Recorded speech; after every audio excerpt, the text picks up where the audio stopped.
Assalamualaikum warahmatullahi wabarakatuh. Jumpa lagi pada Buddhist Channel. Pada video kali ini kita akan membahas tentang masalah ekonomi dalam sistem ekonomi. Apa masalah pokok ekonomi?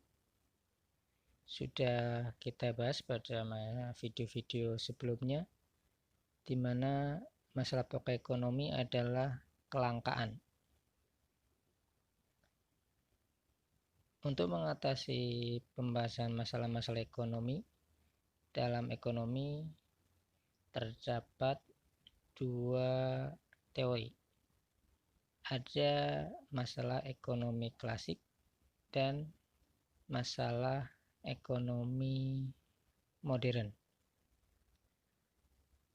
Dalam masalah ekonomi klasik, masalah ekonomi yang dibahas adalah produksi, distribusi, dan konsumsi. Bagaimana perusahaan memproduksi barang apa yang akan diproduksi, kemudian setelah diproduksi bagaimana mendistribusikan barang-barang tersebut ke masyarakat. Setelah sampai pada masyarakat atau setelah barang didistribusikan, masalah selanjutnya adalah apakah benar barang yang akan dikonsumsi oleh masyarakat itu atau barang yang sudah diproduksi oleh perusahaan itu benar-benar dibutuhkan oleh masyarakat. Itu gambaran tentang masalah ekonomi klasik.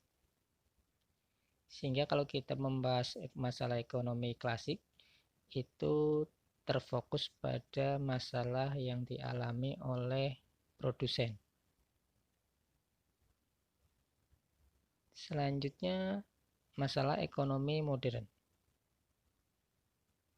Pada masalah ekonomi modern, ada 3 masalah, yaitu what, how, dan for whom. Apa, bagaimana, dan untuk siapa. Dalam masalah ekonomi modern, what, how, for whom akan dialami baik oleh produsen dan konsumen. What, produsen akan mengalami masalah barang apa yang akan diproduksi. Sedangkan konsumen, what, akan mengalami masalah barang apa yang dibutuhkan. Selanjutnya, how. How, produsen akan mengalami masalah bagaimana cara memproduksi barang. Sedangkan how pada konsumen akan mengalami masalah bagaimana cara memperoleh barang yang dibutuhkan konsumen.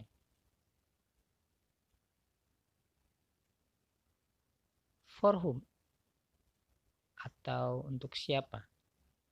Produsen akan mengalami masalah untuk siapa barang-barang tersebut diproduksi atau target marketnya siapa. Sedangkan for whom pada konsumen akan mengalami masalah untuk apa sebenarnya barang-barang tersebut dikonsumsi oleh konsumen. Itu gambaran tentang masalah ekonomi pada masalah ekonomi modern yang kita alami sekarang. Masalah ekonomi tidak akan terjadi jika kita bisa melakukan beberapa hal, atau jika hal-hal tertentu bisa terpenuhi. Di mana masalah ekonomi tidak akan terjadi jika yang pertama, sumber daya ekonomi tersedia dalam jumlah yang tidak terbatas. Yang kedua, setiap barang dan jasa dapat dengan mudah dihasilkan dan didistribusikan kepada setiap orang yang membutuhkan. Ketiga, kebutuhan manusia sudah sepenuhnya terpenuhi. 4. Barang dan jasa sudah diproduksi dalam jumlah yang melimpah, sehingga barang dan jasa tersebut dapat diperoleh di mana saja dengan mudah. 5. Setiap orang telah mendapatkan barang dan jasa yang dibutuhkannya. Kemudian supaya masalah ekonomi bisa tertangani atau dikendalikan, maka butuh yang namanya sistem ekonomi. Next, pada video berikutnya kita akan membahas tentang sistem ekonomi. Sekian video kali ini. Jangan lupa klik subscribe dan klik simbol lonceng. Terima kasih. Sampai jumpa pada video-video berikutnya.